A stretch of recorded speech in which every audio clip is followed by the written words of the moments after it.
Hey guys, Ben here. Today I'm at the beach. This is my favorite place to be, and my wife's, my family's. This is our Sabbath, this is our fun, and this is God's creation. It combines everything awesome. So I'm here, as you might be able to see in the background. This is a selection of our Unstoppable youth group.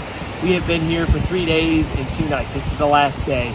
So for today's Sunday school lesson, I thought it'd be really cool if I just did kind of a summary of some of the devotions that we've been having here on our beach retreat. And you guys won't really get the gist of what we did, because man, it's been some great God moments led by the kids and the adult leaders as well. And just the bonding that has happened on this trip in only 3 days has really been amazing. So if you haven't come this year, or you're not in high school yet, make sure you look forward to the beach trip.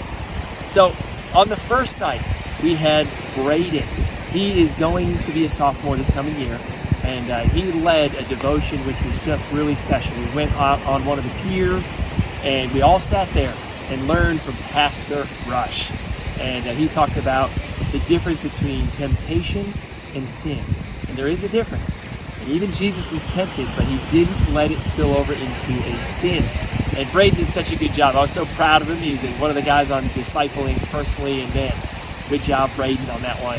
One of the scriptures he quoted was Colossians 2:22, and it's a kind of a weird one that I didn't really think of, but here's what it says. These rules, which have to do with things that are all destined to perish with use, are based on merely human commands and teachings. And that was cool. Braden was kind of saying the rules are going to die. And that's the same teaching that Moses had with the 10 Commandments, is follow the rules. But when you fail, rely on Jesus. And so Braden was just talking about some of the things that we all struggle with, and being able to see ourselves through grace and love of Jesus. And then the next day we had another devotion. I'm going to give you this key verse here. This was one that I did in the morning. Sunrise, because we're here on the beach. We can see the sun coming up over the horizon. We were looking at this beautiful sun burning up, and I was just telling the guys, hey, this is miraculous, this is beautiful, this is something artists can't recreate, yet they try. And there was an artist named Monet who painted a painting of a sunrise which was called Three Haystacks, and the painting was of haystacks and the sun rising, and it sold for $110 million. And I was saying to the guys that morning, pointing behind me saying, God's creation is so much more beautiful than a haystack painting, and so much more valuable than $110 million. So the space we were in that morning was in Psalm 19. The heavens declare the glory of God. The skies proclaim his handiwork. Day after day, they pour forth speech. Night after night, they reveal knowledge. So we're in that space of God is a creator. He is doing things we can't understand. He is worthy of worship. And then after that, we went on to 1 John 2:2. This was Kyle, led a great devotion on this one. It says that Jesus is the atoning sacrifice for our sins, or propitiation, which just means substitute. And not only for ours, but also for the sins of the whole world. That was another great moment. Kyle walked us through this idea that we are all sinners saved by grace, and that we do something with the sin. We either carry that cross ourselves, we let it weigh us down. Oh, I lied, I'm a cheater, I'm a thief, I'm angry, I'm filled with lust. Or we take all that stuff and we lay it at the feet of Jesus, because that is why he died for us. So Kyle did a great job setting us up, and then we actually ended up going out onto one of the piers, which is just behind where I'm speaking now. It's probably, 5 football fields long. It goes out into the ocean. We went out there in the middle of the night last night, and we lit these really cool floating lanterns. And we had kind of this ceremony where we actually wrote on the outside of the lanterns our sins. What are we struggling with? What do we need to give over to Jesus tonight?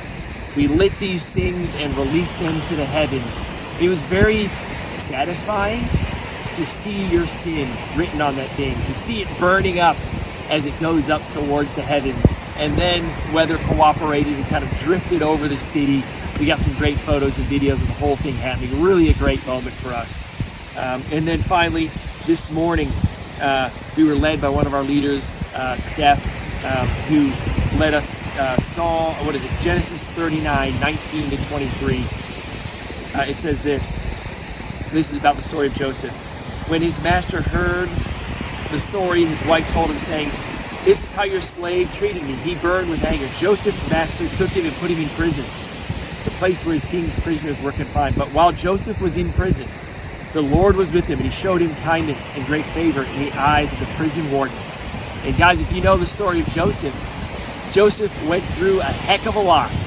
He was in jail, his brothers hated him, he was accused of all these terrible things by Potiphar, but he stayed faithful.